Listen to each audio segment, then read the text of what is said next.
Are we on? We're on. I want to know, what is the American obsession with cushions? Little pillows. I mean, seriously? They make up for a lot of holes in our hearts. Yeah. But do you ever go into those places and they have, like, people have 40 cushions on their beds, you know? And then they take You them can all only off imagine every them night. late at night saying, fuck this. Do you have cushions on your bed? Yeah. Okay. Yeah, frankly, I'm a Here. bunch of snobs. They're very comfortable and soft. I'll take They make everything better. They accent your decor. All right. Thank you. Anything else you need to know? No. Yeah, but I do. I'm American. No, one's good. so we were going to chat. We were chatting backstage, and we were going to chat about where we came from and first books and the way we sort of engaged with the world of literature. So Yeah. I don't know, Lisa, Oh. you want to tell us? Sure. Yeah, we don't know each other, so we're gonna get acquainted in front of you. I know he has cushions in his bedroom. Well, my name is Lisa Taddeo. I wrote a book called Three Women that was nonfiction about three women who spoiler alert, who I lived amongst for about a decade. And we are making it into a show for Showtime right now. And I also wrote a book called Animal, which is a novel, which just came out last year. As to how I got started, I got started at Golf magazine, actually. I knew nothing about golf. I'd always wanted to be a writer. I'd always been writing fiction, short stories, etc. And when I graduated from college, I wanted to get an editorial assistant job at a magazine. And the one that was hiring was golf. And I'd never played golf. I didn't know anything about it. But I took a meeting with the editor-in-chief of Golf magazine then, and my imposter syndrome was really, I did really well, actually, in the interview. I made up some things. I had just read a magazine, and I got the job. And then I proceeded to pretend that I knew about golf for the next couple of years. That was how I started writing, and how I started writing professionally. And from there, the first thing I really did to kind of get to where my career is now, I suppose, is I wrote a note to David Granger, who was then the editor of Esquire and who Colum worked at as well. And I just, said something like, I came up with some pitches, like 75 ways to please, whatever I thought Esquire would want at that time, and they were all silly. And he wrote back and said, none of these are good, but I really like the sample that you sent me, so I will find something for you. And a couple of weeks later, Heath Ledger passed away. And he asked me to write a short story, or not a short story. He asked me to write something.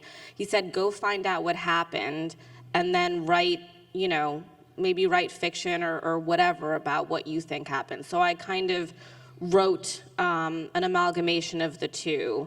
What I thought on top of, I interviewed the fortune teller he had last spoken to and some of the people he had last seen. But the point is, what David Granger said to me that I always think about in everything that I do now, he said, it can be anything you want it to be literally, but it just has to be beautiful. And I was like, oh, okay, that's easy. Not easy, but I was like, it's an easy thing to think about, just to make it beautiful, that when you're talking about, and I carry it through into everything I do today, like when you're talking about someone's life and death, you just have to be respectful and beautiful about someone else's experience. Okay, and they were powerful pieces that you did in Esquire, and we sort of did pieces in tandem with Esquire magazine at the time. And it's interesting to have a central figure like someone like Granger, because Granger was really fantastic editor, and Tyler Cabot too. For me, it was my dad, and so my father was a professional soccer player born in Dublin, moved to England. He was a goalkeeper a second string goalkeeper for a team called Charlton Athletic. He got paid 2 and 6 a week, which is the equivalent now of getting paid about $50 a week. Football, soccer wasn't such a big deal or big paying deal in those days. Anyway, so he failed as a footballer, but he was a good writer. He'd left school in Dublin at the age of 11, but he was talented, and he went and worked with the BBC. Came back to Ireland, where I was born, and he began writing soccer books for kids. And he'd be out in the shed at the back of the house, bashing away on the typewriter. He did the hunt and peck method, and it's sort of the music of my childhood is my father's typewriter out there. And he wrote kind of a la Kerouac on these big reams of newspaper paper that would, and he would come into the house at night and sometimes give me like 10 feet of the story that he was working on. I was 7, 8, 9, 10 years old, and I was his first reader. And it was an extraordinary thing. I didn't know. It's just my dad asking me to read something. That's really cool. And then the books came out, and it was an ordinary thing for me. Oh, my dad has these books, and it's about this character, Georgie Good, who's an itinerant soccer player in England. And so then my teacher, Mr. Kells, in 4th class, so I was either 8 or 9, said that he was going to read one of my dad's books to the class if we behaved ourselves on successive Fridays. And he did so for, I think, 3 or 4 Fridays. And I was sitting in the classroom, and again, I didn't really know, I wasn't conscious of what was happening until the last chapter. And Georgie Good scores the winning goal in the very last chapter. And the guy in front of me, Christopher Howlett was his name, with a shock of red hair on him, he jumped up in the air and he pumped his fists up in the air. And I remember thinking, that's so strange. And because all of that came from the inside of my father's head. And I wasn't conscious of it. I am now. It was that moment when the fiction and reality is a really interesting question, especially nowadays. What's fact? What's fake? What's true? What's not true? Is the imagined real? Is the real imagined? All of these different sort of questions that authors are asking themselves at this present moment. But at that moment, the imagined became entirely real for me, and this whole process of writing became enormously powerful. And my father, who was my literary hero for many years, was the person who sort of said to me, in essence, not in the same way, but in essence, make it as beautiful, make it as honest as you possibly can. That's really cool. It's funny because I think my story's different from you guys in 2 ways. Well, I don't know about Lisa's parents, but my father was a postal worker, and I don't think, and he was a smart guy, but I don't think I ever saw him read a work of fiction. And I grew up just in a place where mostly everybody I knew, their parents hadn't gone to college. Only our teachers had gone to college. And somehow I got this idea in my head that I would be a writer, and in a funny way, it actually helped not to have anybody to tell me I couldn't, that it was hard, that it was a crazy thing to want. Like, nobody knew. It just seemed like, okay, he wants to do that. And so I went to college, and if you met me on the first day, I'd say, I want to be a novelist. I just had this idea, like, that's a cool thing to be. Now, unlike, you didn't go to an MFA program, right, Lisa? I did. I went very late, though. I went to BU. Okay, because I went pretty much right out of college. I took a year or 2 off, and I went to Syracuse cool. to study with Raymond Carver. And I think the reason Amazing. I was so interested there was that he seemed to solve an issue for me, which was how to be literary and not sort of You said not elitist. Yeah. Right. He was a janitor. You know. I mean,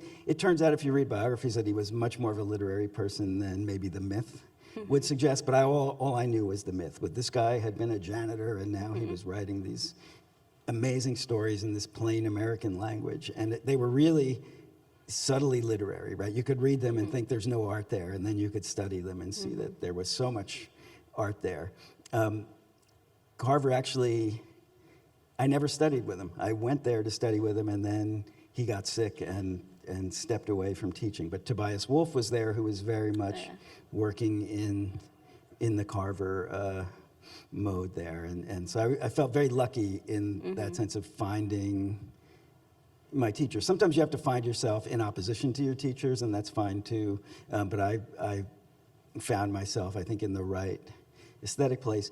And then I worked as a part-time college instructor. So it's very typical, like, contemporary American path, which is, you know, all institutional. But I actually think that when I really became a writer was after I left grad school and couldn't get my fiction published and had to do other writing for pay. And so in that sense, like you guys, I think you learn your discipline in that way. So I ghost wrote a teen horror novel. Oh, cool. What's it called? It was one of the, I signed an oath of non-disclosure, but it's been disclosed, so I can say by me. It was one of the Fear Street novels. You know, R.L. Stein was doing Yeah, R.L. Stein, that's Goosebumps so cool. and Fear Street. Yeah. Sorry. Well, you know what it was? It was actually, it kind of shamed me in a interesting way, because I was kind of lazy with my own work, but then I'm writing this other book, and every day it's like, it's a job. I got to go and write it. And so it taught me to, it's like if I'm going to write 3 hours on Fear Street, I got to write 3 hours on my own book. And so that was, you know, really helped me to develop some writing discipline. The other thing I did in grad school was I wrote, like 2 hours a day, I worked at a little ad agency, and I wrote radio commercials that played in Western New York. And my wife and I were on a canoeing trip, and with these frat boys. It was a rafting trip, and these frat boys were in there, and they were quoting this commercial that I'd written. It was about a sub shop, and the idea was there was some late night special, and it was a talk show, and some surfer guy was on there going, "Dude, you got to get the sub special," and they were doing it, and I was just, my body started to tingle, and I just said, "Hey guys, I wrote that." And they go, "The hell you did," and they just kept paddling, but I knew I was a writer. That's really funny. Your instinct towards journalism, where did it come from?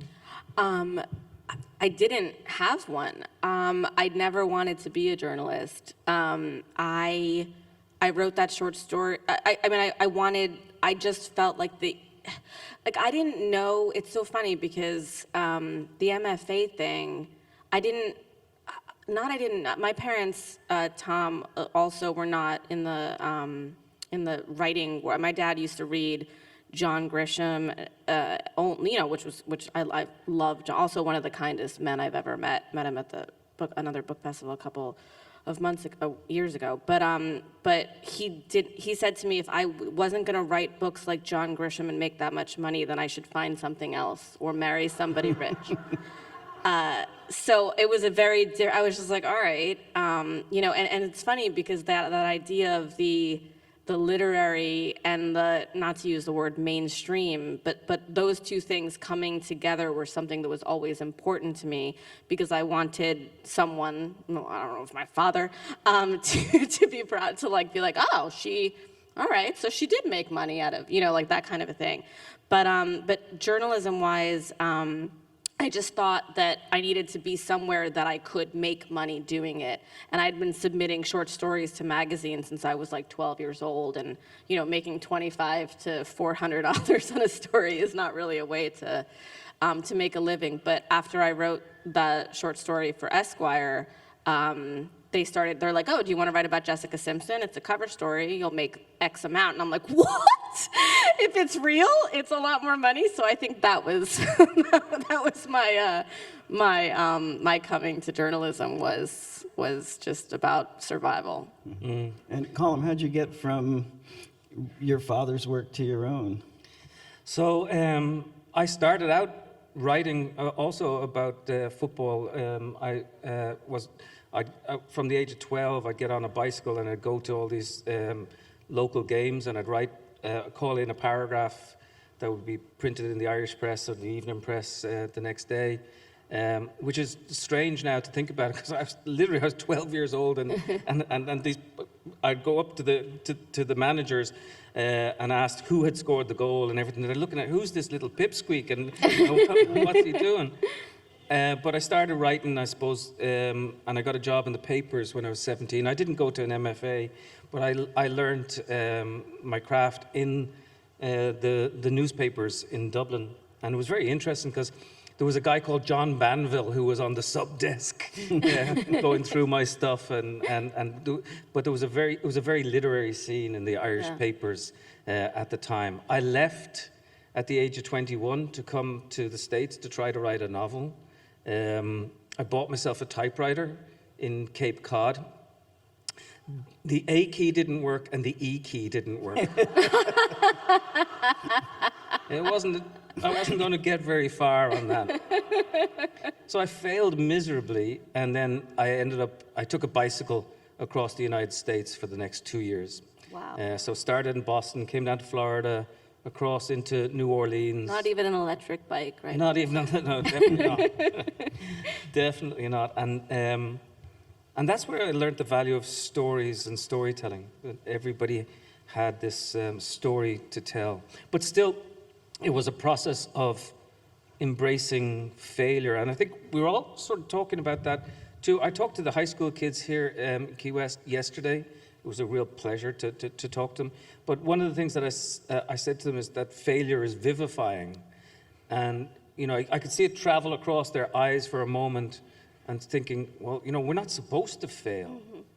And why are you saying that failure is a good thing? But I like that Beckett notion, no matter, try again, fail better. Mm-hmm. And basically, this whole process of failure is about learning to achieve as high as you possibly can, so that if you do actually achieve something, it will be at a higher level than what the medium is. But I do remember the rejection letters, reams and reams and reams of rejection letters. Did you get rejection letters? Yeah. So yes, I did. I wrote a novel after grad school, and it was about a working class family that wins the lottery and falls apart. And this was in the early 90s. There were way more publishers than there are now. So I have an envelope with like 40-something rejections that this novel got. And they were the kind of rejections, I think, I understood, like some of them were just like, not for us. But then other ones were like, the editor sounded like a little agonized. Like, I loved this book for the first 200 pages. Agonized rejection. Yeah, and then like something went wrong, and what went wrong was that it was this. I was writing about 4 different members of a family. They're together at the beginning, and then this money enters their lives, and they just sort of scatter. Mm-hmm. And the problem is that suddenly it was like 4 different storylines, and I couldn't bring them back together, and when these editors said this, I feel in my gut like, that's sort of how it felt to write it. Like all this enthusiasm kind of dispersed, and then I was struggling with it, and I kept trying like new points of view. Maybe if I tell it this way, but there was something in the premise that that led me into this zone where it lost energy. And so I in terms of failing better, that's a crucial moment, I think, in a writer's life. You invest all this time. It probably took me 2.5 to 3 years to write this book.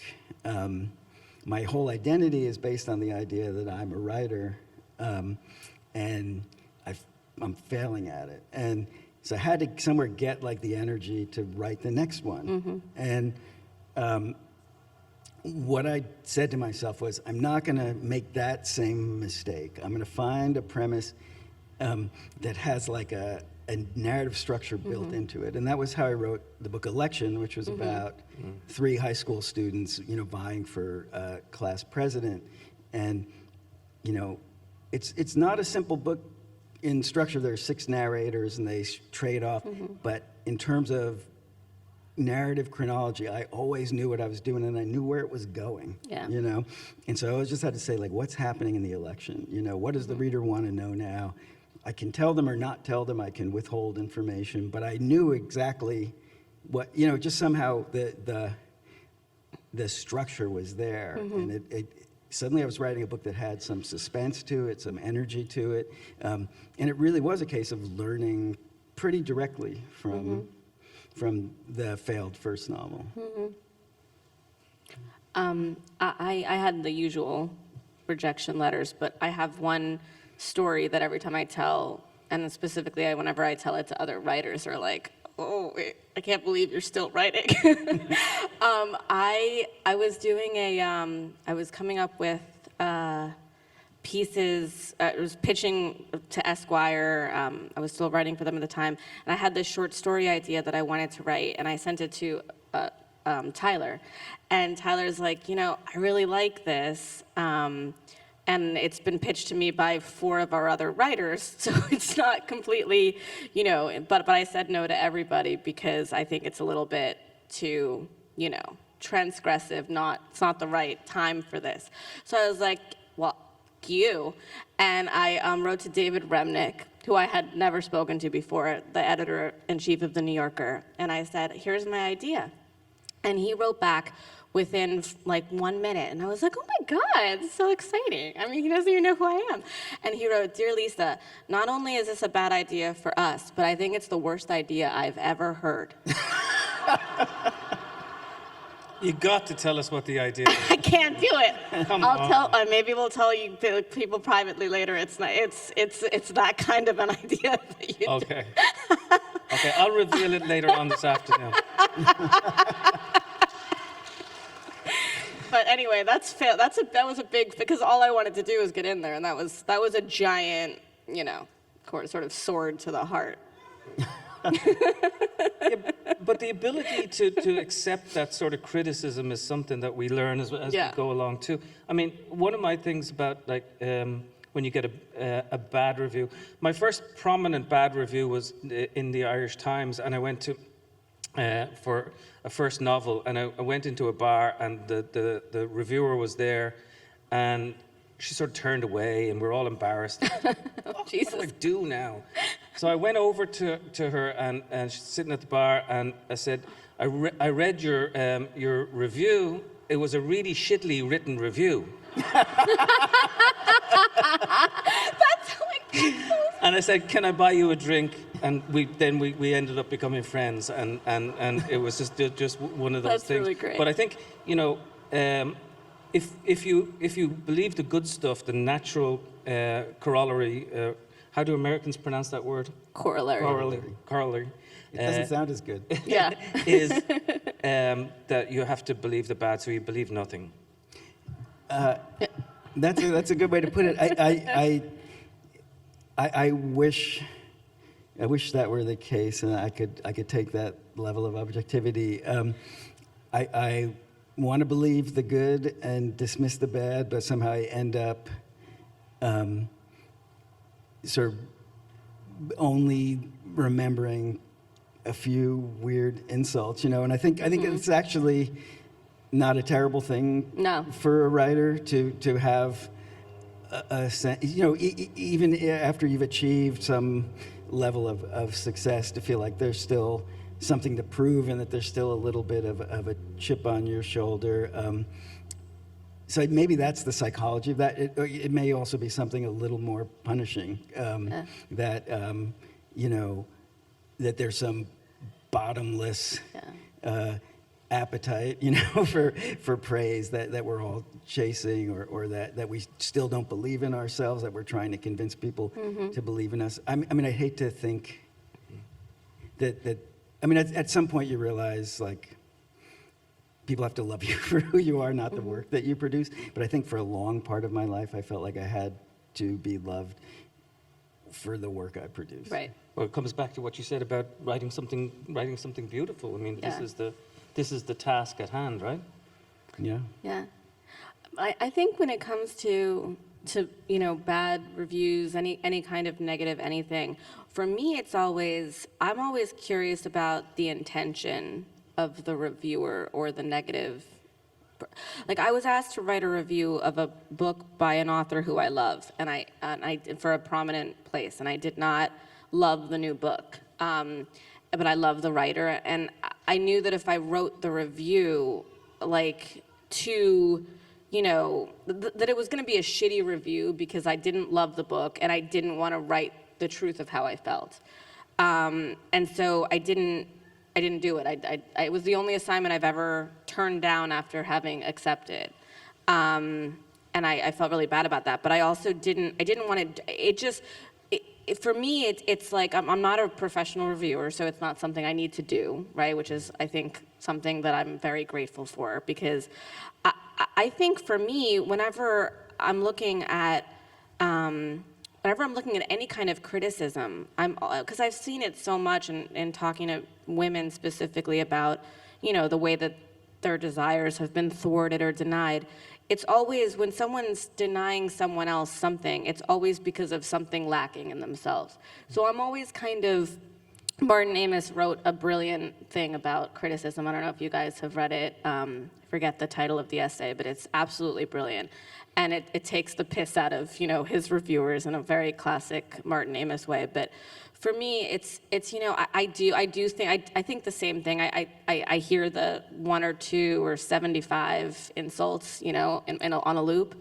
And I think it does. I don't think it's a bad thing. I think it's like, you know, okay, I'm gonna keep doing this. I'm gonna remember that some people hate that about me, but some people like it too. And, you know, you can keep doing it. But I do think it's a very interesting thing to have criticism be out there that everybody can read about you. You know, I find it it's a very naked moment. And I don't know, I think that's great that you bought your reviewer a drink and became friends. I love that.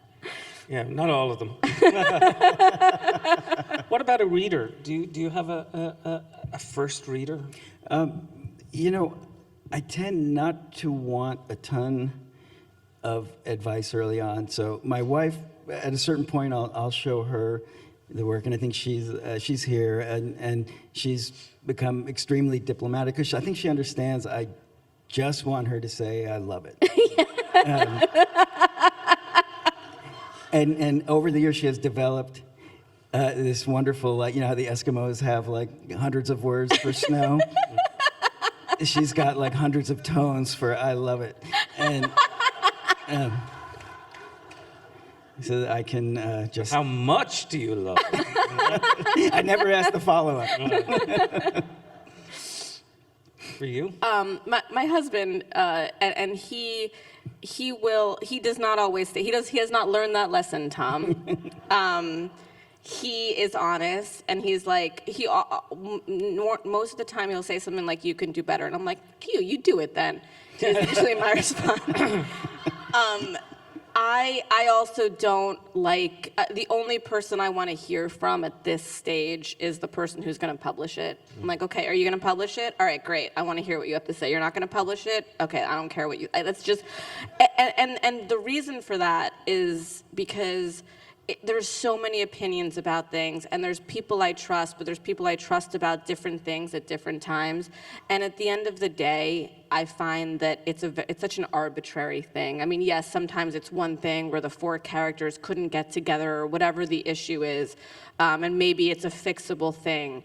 But to me, it feels very arbitrary, and so I try to trust myself as much as possible, and if I don't love it, you know, I won't. I'll just throw the whole thing out.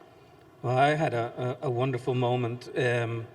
So my dad was the one who I would show my stuff to in the beginning, and then he passed away 7 years ago. And almost at the exact same time, my son was becoming quite a strong reader. He was reading Moby Dick, and he was just beginning to dip his way into Ulysses and that sort of stuff.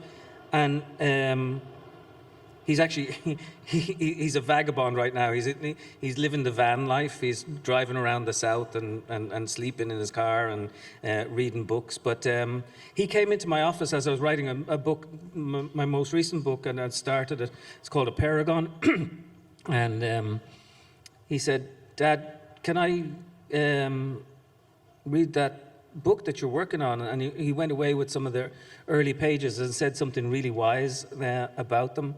And it struck me that, you know, there I was, and this arc, this incredible arc was taking place where my father had passed away, and then my son became the one who was taking over his father's work, and it was one of those really touching moments. He's a very good reader. He's a very, very, very good, strong reader, and he's learning the art of diplomacy, but not quite as good. So Not as good as Tom's yeah. way. That's really beautiful. So, Is it time for questions? Should I think we have time for questions, right? We were gonna. Did you plant the questions? Does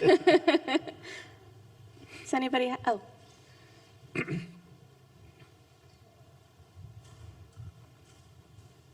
I love this weather. Isn't this weather fantastic? Yeah, it's beautiful. It's Irish weather.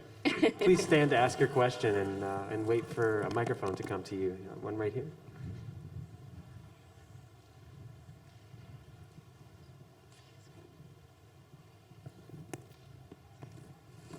So it was a wonderful conversation, thank you.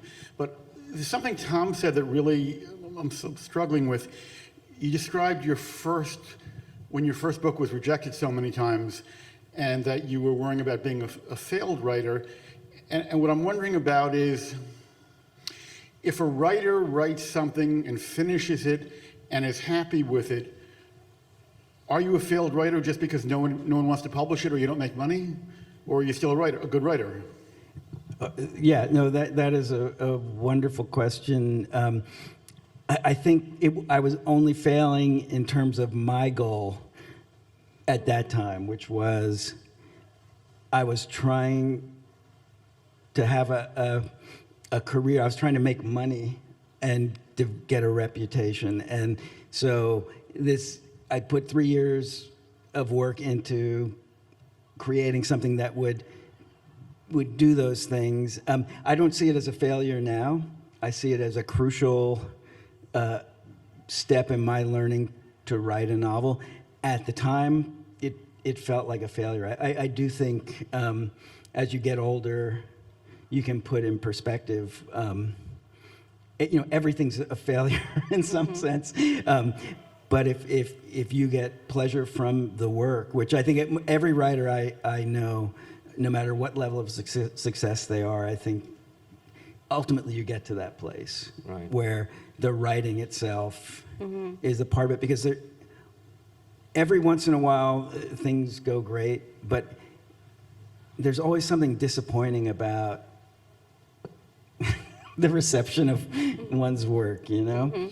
But maybe you guys can comment. No, to get it done is a massive achievement. I mean, it is a massive achievement, and you have to pat yourself on the back for getting it done. In terms of the technical stuff about then getting published, when you've written it, you've really only done about half the work. And that's the problem with the writing life, or the business of the writing life. But the most beautiful point comes in at that time when you have it done and you feel, okay, I've done enough, it's good enough, and that's the point of bliss. Then from there on in, it gets shaky in different ways. Well, until you meet readers, and readers like your work, or say things about your work, that's also an extraordinary thing. What do you think? I think exactly the same. I think it's what you say about I didn't know prior to publishing my book, my first book, that what the process was. I didn't realize that you were only half done when you finished, and I think that the business of being a writer does take a lot away, but that moment that you are both alluding to, that moment that you finish and that you feel good, that's really, if I could get to a Zen place where that is the moment that I really just sit in, then that would be great. There's a restaurant here called Better Than Sex. Yes, I saw Yeah, it. it's one of those moments, I think there's a.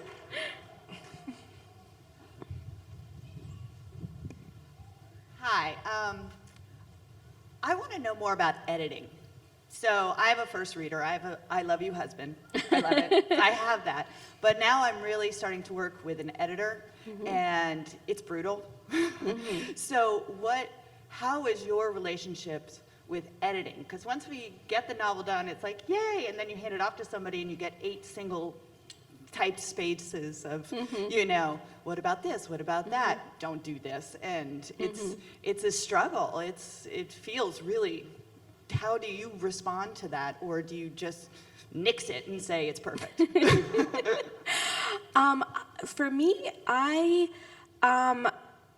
well, my editor and I have always had a very easy relationship. It's all, there's been struggles and stuff, but it's always, we've been on the same page. So I haven't had that with my actual editor. What I am experiencing that with to a maximum degree is doing the script writing for 3 Women. There's a lot of notes that come in from the network and other places, and multiple people having opinions about, I think it's really, it's hard. It's really hard to, I would say, I take at least a week when I can have it to really think about what in your case, the 8 single-spaced pages. I would let it sit, that's hard. It's hard to get that, and it's like you don't really know where to begin. You feel like you've just accomplished something, and now someone's saying, well, it sounds like a lot of work. For me, I'm kind of lazy, so the idea of having to do more work is the thing that I'm always pushing up against. I wait, and I try to take the things that feel like they really ring true to me. And I try, and I think it's easier to do as you get further on in your career, to take a stand against the thing, not against like you're fighting with the person, but to have an opinion. It's important sometimes to take a stand, even just for yourself, even just so that you feel like you are standing on your own 2 legs in the world, I think is an important thing to do. So I would say do 50% of it. Yeah. And I would say I have a great relationship with my my editors, publishers, including French, German, whatever, they all contribute. But there's a trick I do, especially if I'm doing some journalism and somebody does a really heavy edit on a piece, especially if I don't like the heavy edit. I say, thank you for all your edits. I took 95% of them when I've really only taken about 10% of them. And then they read it again and they're convinced that the piece is there. Oh, that is so good. Seriously. I'm doing that. I can't believe I haven't thought about that. I love your strategy of kill 'em with kindness. You befriend your bad reviewer, you flatter your incompetent editors. I recently switched publishers just for essentially business reasons, and I had a longtime editor that I had to leave, and that was hard. And then I've had 2 different ones since I switched, and so it's a really it's kind of an intimate relationship, and it's hard to learn. Little rain. Is this something I said? But my new editor I thought was so interesting because she had a very light touch, and I realized at a certain point that I could really trust her ear for false notes. She wouldn't give me suggestions for changing, but she would spot. And I ended up doing the biggest sort of editing and cutting job I'd ever done, just based on like little moments where she would even just note a word was bothering her, and I'd suddenly go like, oh, this whole scene might have to go. It was a very strange thing, but editors have different styles too, and you have to suss them out and decide if they work for you. I have this great desire that this moment becomes part of a Billy Collins poem. Could you repeat that again? What a thing. Hi, Billy.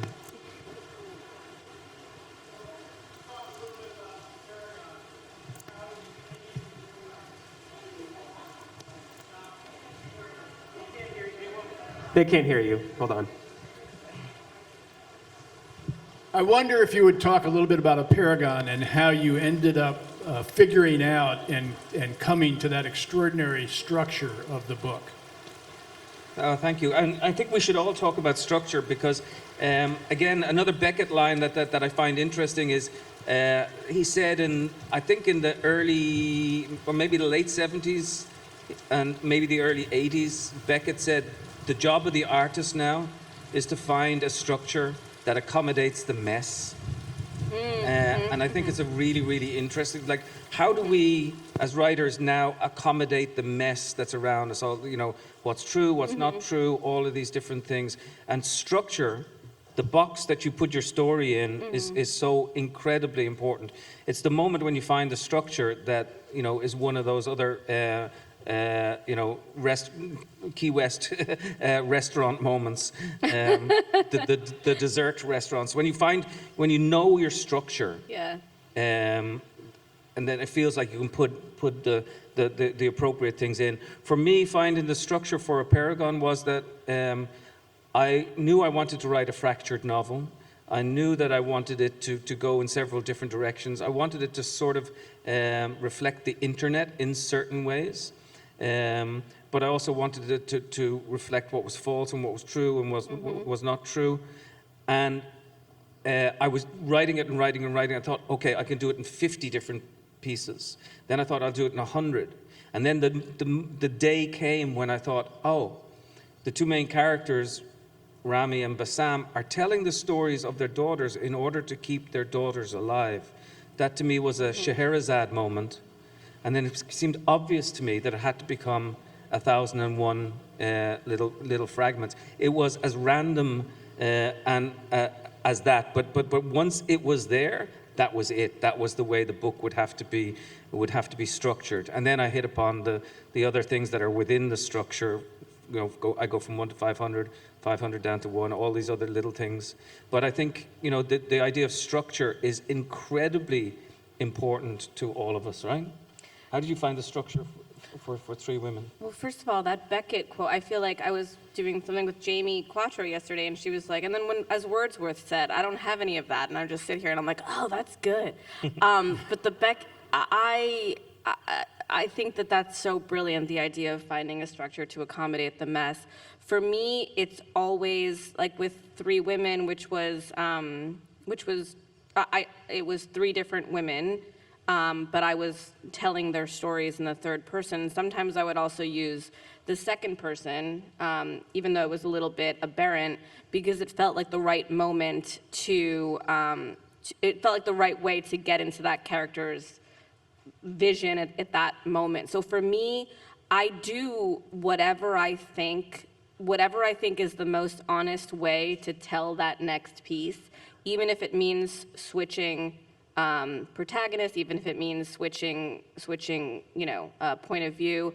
I don't do it in a way that's willy-nilly. I think I do it in a way that's kind of, it has to feel organic. So I don't think about it until later when I look at the whole piece and I'm like, does this, the way that I did it, make sense, or do I need to excise things that feel a little wild and crazy? I don't mind getting wild and crazy with structure. I think that if you have a handle on the story, and most importantly for me, what I think is more important than the structure is the voice. And if the voice specifically, if I'm writing in the first person, feels true, then I think it can go anywhere. That's nice.